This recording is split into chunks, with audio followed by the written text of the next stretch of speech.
Good morning all, welcome back. आज का जो हमारा टॉपिक है वो टॉपिक है, हम लोग बोलेंगे कि कैपेसिटेशन रिएक्शन, या फिर हम लोग बोल सकते हैं कैपेसिटेशन एंड कॉन्टैक्ट।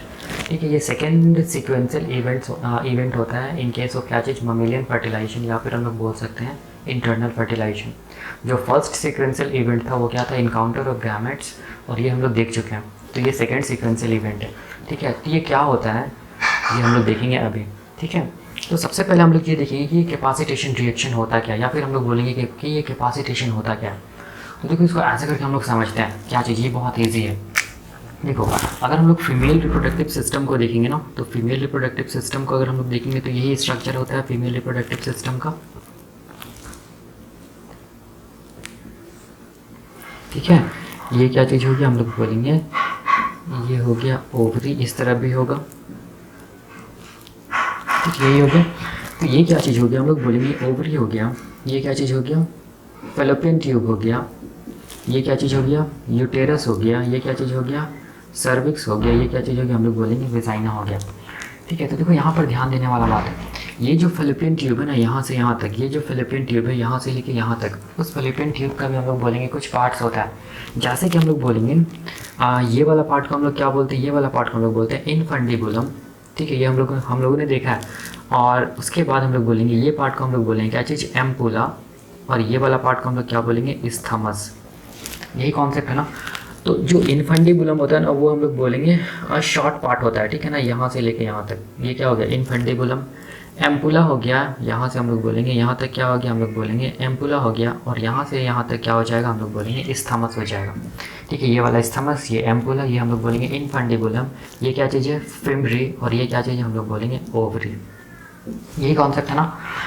तो स्पर्म डिपॉजिट कहाँ पर हुआ है, फिर इजाकुलेटेड कहाँ पर हुआ, हम लोग बोलेंगे वेजाइना ऑफ द क्या चीज़, फीमेल रिप्रोडक्टिव सिस्टम। अब ये स्पर्म क्या कर रहा है, हम लोग बोलेंगे मूव कर रहा है किस तरफ, टुवर्ड्स, ये हम लोग बोलेंगे एम्पुला की तरफ। जहाँ पर क्या प्रेजेंट है, हम लोग बोलेंगे जहाँ पर क्या प्रेजेंट है, जहाँ पर प्रेजेंट है क्या चीज़, एग प्रेजेंट है ना। तो यहाँ पर क्या प्रेजेंट है, हम लोग बोलेंगे ममेलियन एग प्रेजेंट है। ये वाला ममेलियन एग है।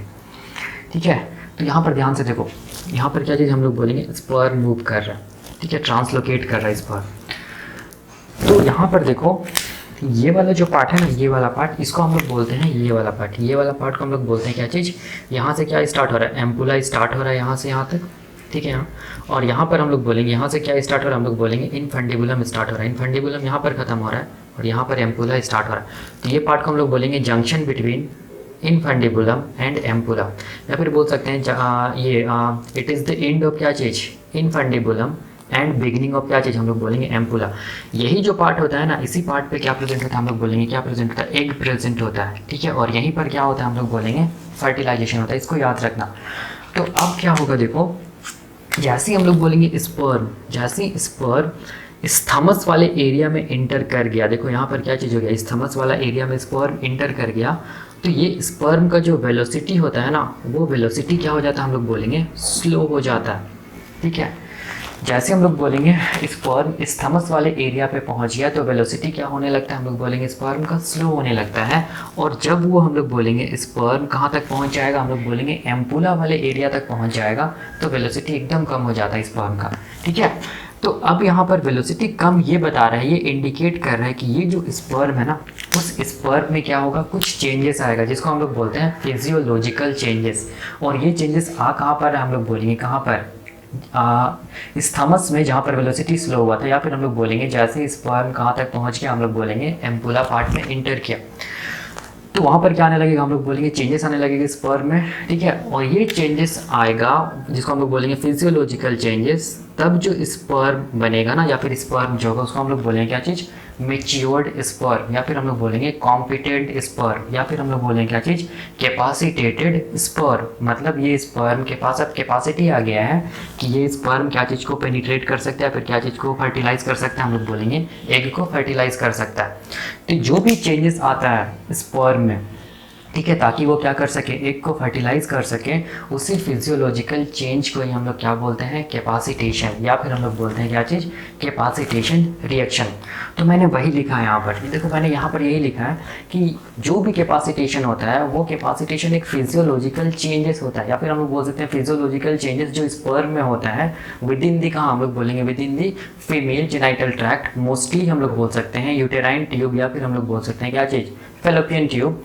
ताकि हम लोग बोलेंगे कि क्या हो सके, जो स्पर्म हो वो क्या हो सके, मोर कॉम्पिटेंट हो सके, या फिर हम लोग बोलेंगे मैच्योर हो सके, जिसको हम लोग क्या बोलेंगे, कैपेसिटेटेड स्पर्म। और अब ये कैपेसिटेटेड स्पर्म हम लोग बोलेंगे एग को क्या कर सके, फर्टिलाइज कर सके।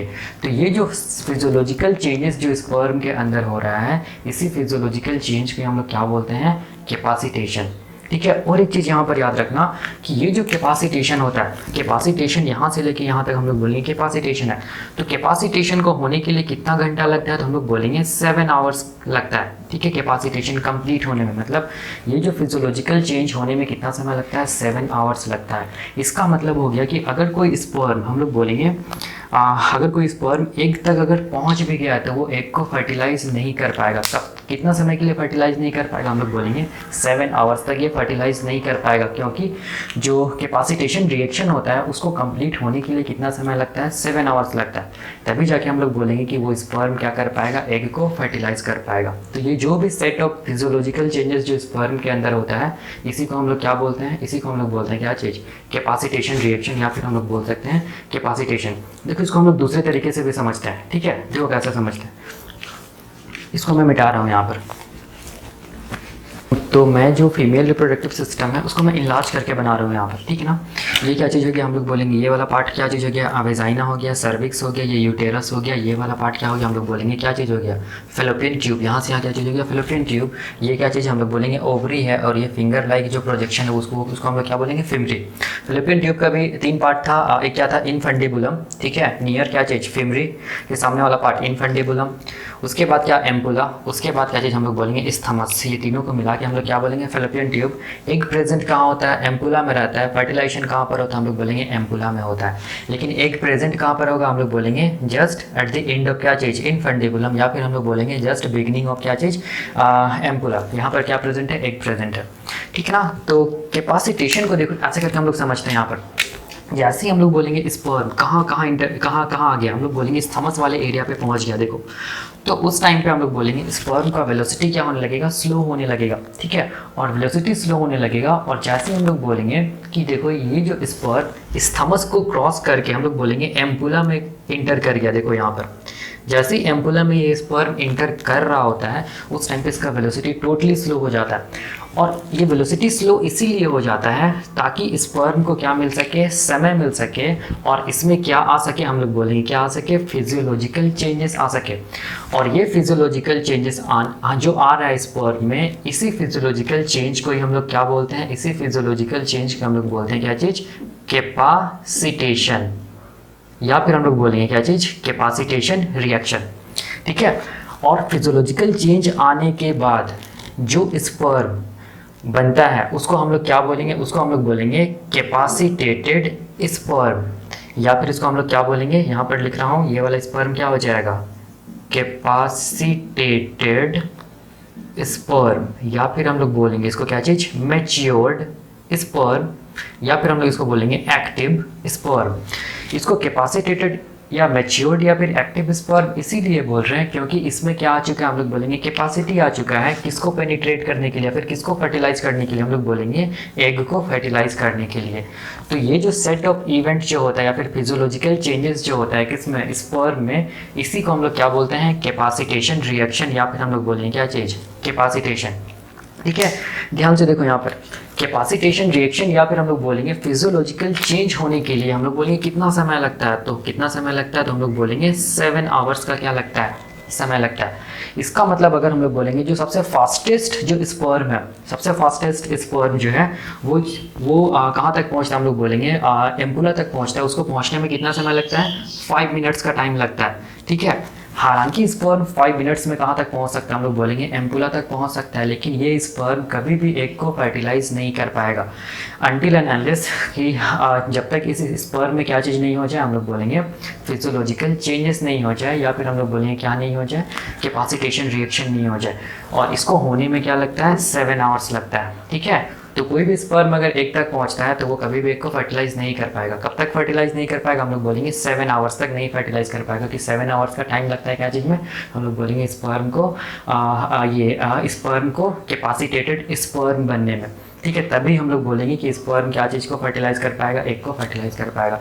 यही मैं यहाँ पर लिखा हूँ, देखो मैं यहाँ पर लिखा हूँ कि जैसे ही स्पर्म इस थमस तक पहुँचता है, इस Thomas of the fallopian tube तक पहुँचता है, तो स्पर्म का वेलोसिटी क्या हो जाता है, स्लो हो जाता है। तो क्वेश्चन आता है स्लो क्यों होता है स्पर्म का वेलोसिटी, इसीलिए स्लो हो जाता है क्योंकि ये जो स्लो वेलोसिटी है ना, वो उससे स्पर्म को क्या मिलता है, समय मिलता है, ताकि हम लोग बोलेंगे कि स्पर्म में क्या आ सके, हम लोग बोलेंगे चेंजेस आ सके।